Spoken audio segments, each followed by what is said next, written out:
Bona tarda a tothom. Well, have you ever wondered why people say we are the choices of our lives, or our lives are made of our decisions? Since the moment that you wake up in the morning, you decide whether to snooze the alarm 5 minutes more or just to stay sleeping. You decide if to have breakfast, what kind of breakfast. You decide if you want to wear a tie, or you want to wear a dress, or you want to wear a suit. So our day is made of choices, of decisions, sometimes consciously, sometimes unconsciously. But some of these choices, some of these decisions can change your life. One, it changed my life once. When I was a university student, we were rushing to the train with a friend of mine. We were late. We were really late, and we were running to try to catch the train. And when we arrived to the platform, we heard the sound of the signal of the train, the doors closing, beep, beep, beep, beep, beep, beep. So I said, I quit. We're late. And he said, no, no, no, no, no, no, let's run, let's run. So, well, I kept running. We arrived there, and yes, the doors were closed. But he said, no, no, no, no, no, just a second. And he began to press the button, and he began to press the button, and he began to press the button. And eventually, the doors opened. In that moment, without knowing, my life changed forever. Because all my life, I have been a pessimistic person. I lost my father when I was 12, and always I thought that everything that could go wrong, it would go wrong. And that moment in my life, it didn't change that. It changed a different thing. In that moment, what it changed is that I could be wrong, that my predictions about the future could be wrong. And also I learned a different thing. I learned that I could be wrong, and also that something it can be done to change the future. So in that moment, something special happened to me, something that we'll talk later. But in that moment, I didn't know anything about decision-making processes. I didn't know anything. I was just a student. But for the last 10 years, neuroscience talks a lot about how we make decisions. And there are several factors, a lot of things going on in our brains. But there are two things really important to make decisions. One, our prefrontal cortex. It's where the logic is where the language is where the reason, what makes us humans, is here. In 1983, there was a person that used a lot his prefrontal cortex, and that's why you and me, we are here now. His name was Stanislav Petrov, and he was a missile operator in Russia. One day, Stanislav was in front of a screen and saw in the screen 5 signals, 5 missiles approaching Russia from America. In that moment, he had to use the prefrontal cortex and think, okay, is it real? Is it true? Or is it just a mistake? He had to think about it. He had to think, well, Americans will not be so stupid just to launch 5 missiles. They would launch everything. And also he thought, well, maybe it's just this new system of detection. Maybe it's just a mistake. So he had the option to tell his officers in charge what was happening. But it was the beginning of the Third World War.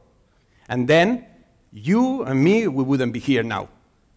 So he decided not to say anything. He decided to use that and to save literally the world. The second thing happened in 1903. It was the Wright brothers.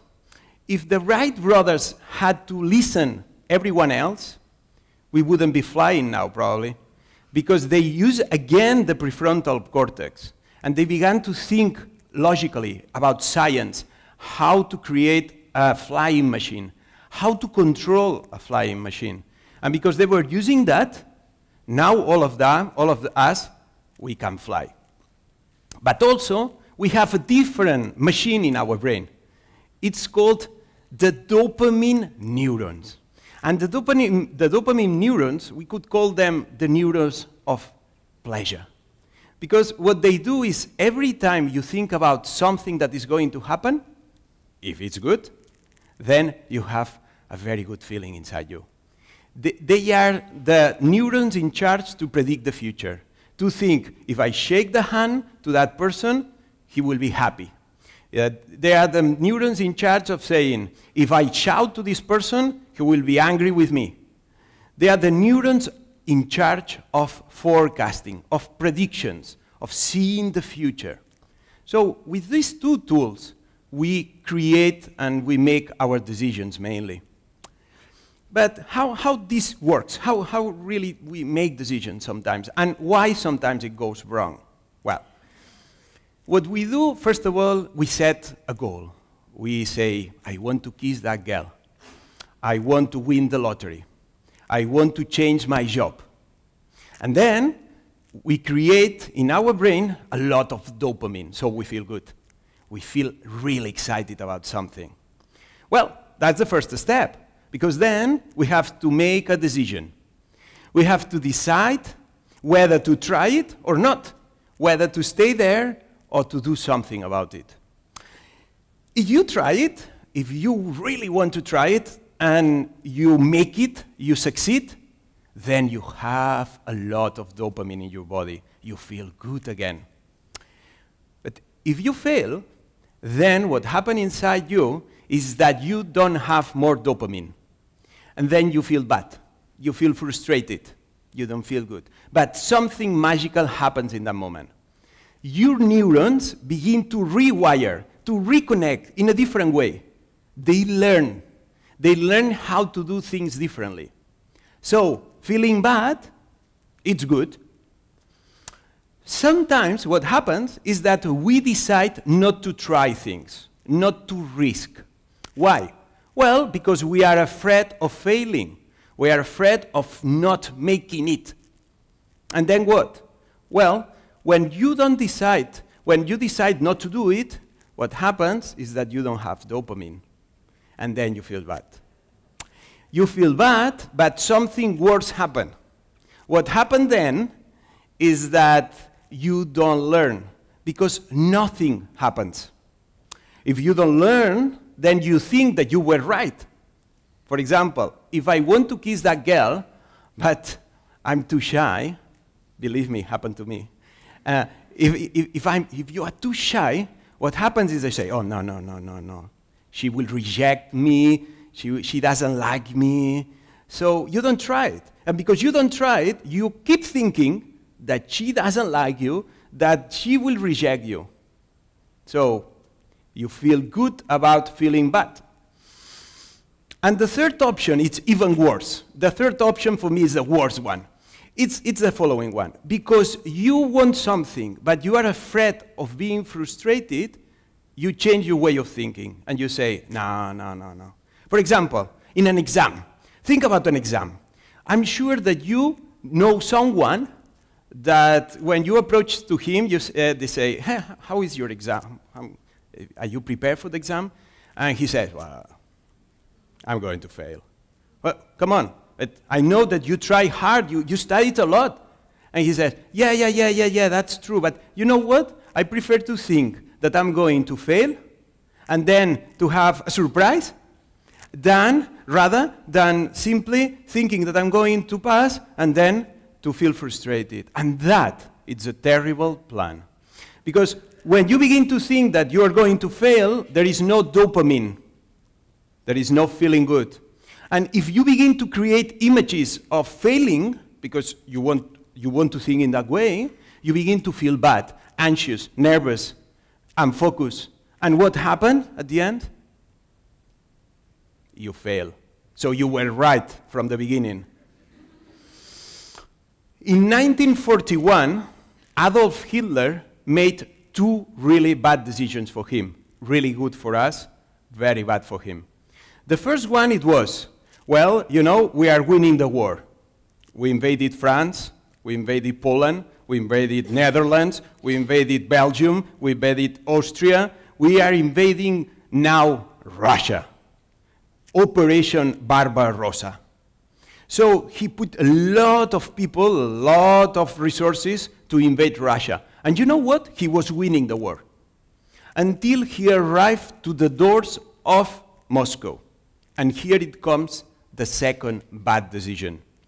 When he was there and he was convinced that he was going to win the war, he decided to stop. He thought that the Russians were too weak, they didn't have enough resources, so he decided to wait for a while. In that moment, what he didn't know is that the Russians were pulling out all his resources from Siberia, from the eastern part of Russia. And that was the beginning of the end of Adolf Hitler. Sometimes our past experiences don't tell about the future. We think that. We think that our past experiences tell a lot about the future, and it's not true. The future can change in any moment, for good or bad, that's for sure. So, now what? What to do? There are good news and bad news. Let's begin with the bad news. The decision process, the decision-making process, it's a highly unconscious process, so you cannot control it. They are the bad news. The bad news, the good news, is that the 0.25 seconds you cannot control. After that, decisions are under your control. So you can choose what to think. You can choose what to decide. Not the beginning, but after that. So what to do? Well, let me give you some good tips about that. The first tip is very clear. Try it. Really try it.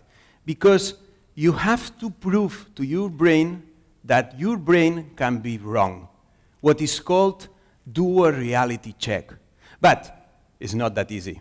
Because it would be so easy, all of us, we would be making good decisions all the time. Why is not that easy? What's the problem here? The problem is our brain loves certainty.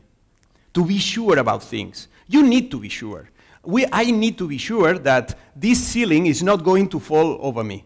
I need to be sure that I'm going to survive. I need to be sure a lot of things. We need, all of us, to be sure. So, now you have to tell to your brain not to be sure about the future. Yes, exactly. Because we have the critical thinking. You can ask to yourself, how do I know that things are going to be wrong? How can I be so sure about something? That's the first thing. Apply the critical thinking. But your brain will offer resistance. Will say, no, we are very sure of that. I'm not going to change now. It's 25 years being a failure. Now I'm not going to be a success. So what you really need to overcome this failure is motivation. You need to be brave. And in order to be brave, you have to have a good reason for that. And that good reason, it has to be something that you really want, something that you really need. When people change is when people have something to change. That's the first tip. Second tip. The second tip, it's a little bit different. Let's use our brain, these dopamine neurons. And the point here is, ladies and gentlemen, we can change our way of thinking. Because if you think, maybe you have a lot of bad experiences in your life. I'm sure all of us, we have bad experiences. But if you begin to think about good experiences, you will do two things. The first, you will create dopamine. The second thing you will do is that you will begin to have good experiences in your brain. You would say, but they are not real. Well, you know what? For the brain, they are real. Because a lot of people, they never talk in public, but they know for sure that they are not good at it. It's interesting. So, really, you can create mental pictures about the future, about the positive future. And this is not about positive thinking. This is about having good experiences, bad experiences, to feed your brain. Because your brain needs information to make decisions. The other thing that you can do, apart from creating that, is stop talking rubbish to yourself. We are the kings and the queens of saying, this is not going to work, this is rare, this is rare, this is rare.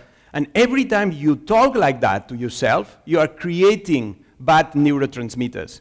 You are not creating dopamine. You are not creating serotonin. So let's begin to talk to ourselves in a helpful way.